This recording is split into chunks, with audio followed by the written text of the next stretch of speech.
This week on the Quarter Life Lessons podcast, we are bringing you a special two-part episode with two of the most influential women in our lives, our moms.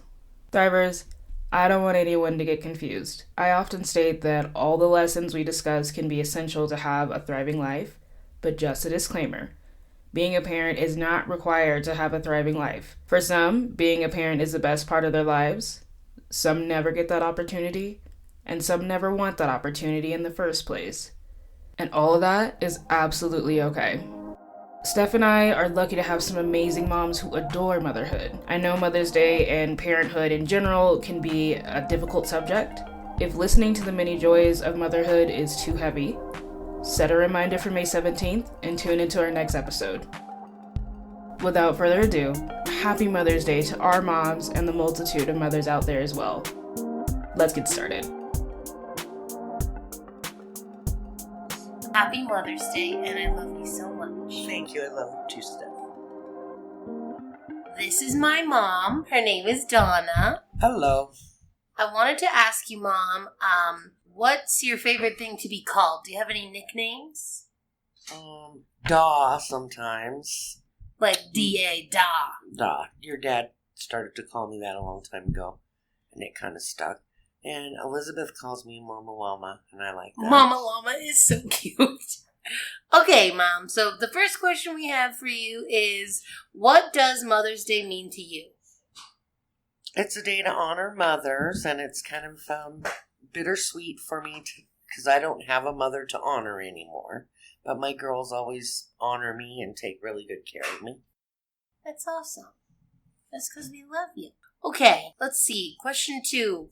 What lessons did childbirth teach you? I think I was just talking to Elizabeth about this the other day. When I was getting ready to have my first child, we took a class and they showed us all these needles and told us all the things they were going to do. And I spent months and months worrying about how that was going to happen and what was going to happen. And I didn't want to do it.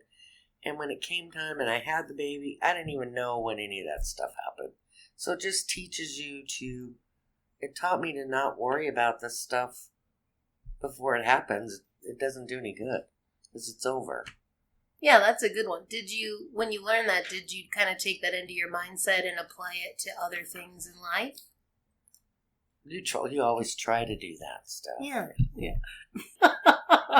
Okay. Let's see. All right, so what were some of the most impactful lessons you learned from becoming a mom? Anything that sticks with you? Been a mom 3 times. Anything that came up? Impactful from being a mom.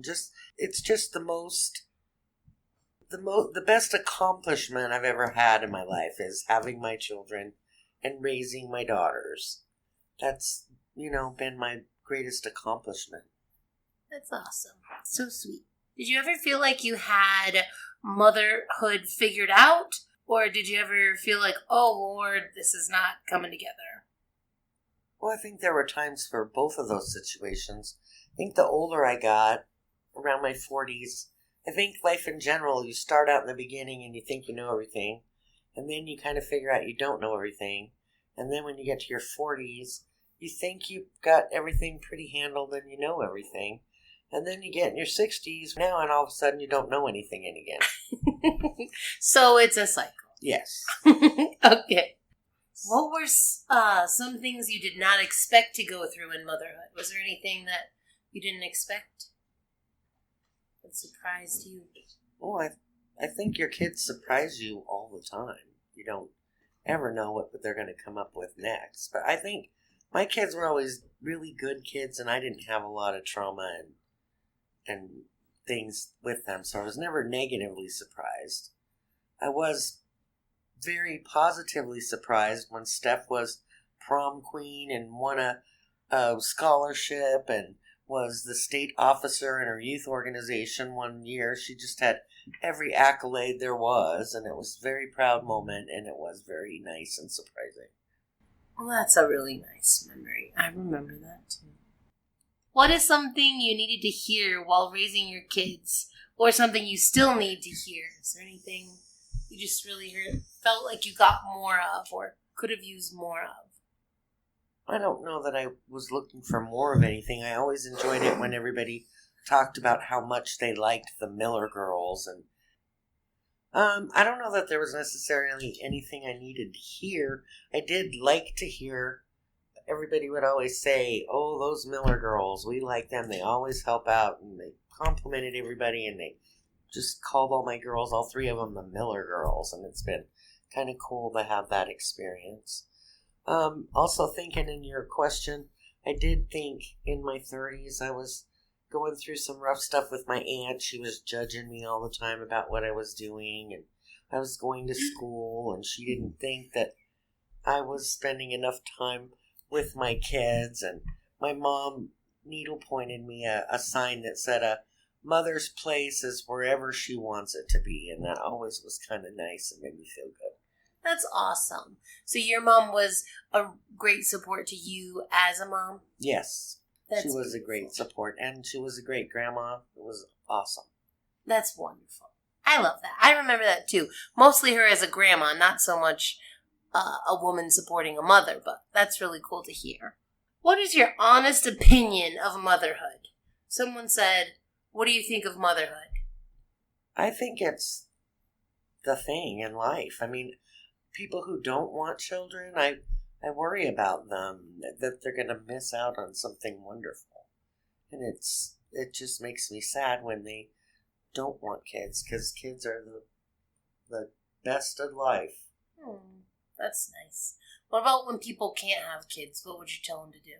Well, I would tell them to try to do whatever they can to include a child in their life somehow, however it may be possible. Like nieces, nephews, godkids. Adoption, foster care, those kinds of things.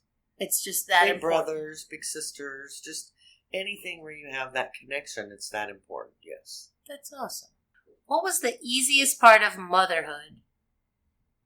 The easiest part of motherhood is getting kisses and hugs, and that's the best. I know when I cried, my oldest daughter would always run up to me and say, Mommy, why are you crying? And she would hug me, and it's just the best to have little mini yous running around taking care of you. And what was the hardest part of motherhood? I don't know. There's no hard parts. There's no hard parts? No. You take it as it comes, and you could take it all. That's right. Awesome. I had good kids, though. Well, that's true. What's the most important advice you would tell a new or soon-to-be mother? Don't be crazy with the kid. Let him go to people. Let him be held by people. Let him eat stuff. Let grandparents do what they do. That's one of the most important rules for me, is that grandparents are important, and you need to let them do what they do. Don't try to control them. I think one of the most difficult things as a parent is watching your children be hurt, and you can't help them with it. It's something they have to deal with and learn from. And it's difficult to know that they're hurting, and you can't fix it for them. The other thing is when they're grown up, you have to learn to let go and not try to control them as adults. You have to let them go out and fly on their own. Yeah. Yeah. And you did that 3 times? Yeah. The first time was probably the roughest. I always share with my friends the story about Kelly. We lived in Peyton, and she'd want to go to Peyton, and I would tell her she could go, but when she got to Colorado Springs, she had to call me and tell me so I could quit worrying. This was before cell phones, mind you. And then when she was getting ready to come home, I told her to call me so I'd know when to start worrying. And it was just really, really hard to sit there and wait while I knew she was out there driving by herself as a 16-year-old girl, and it was difficult. Yeah, that sounds difficult. Even with new tools and technology, I bet it's still hard for parents to let go and believe their kiddo's going to be okay. Yeah, there's different things. Technology's made it easier in some ways, but there are always challenges. As always, the conversation does not end here. We want to know your thoughts on these topics. Join us on Instagram at quarterlifepod to share your perspective and continue the conversations to thrive.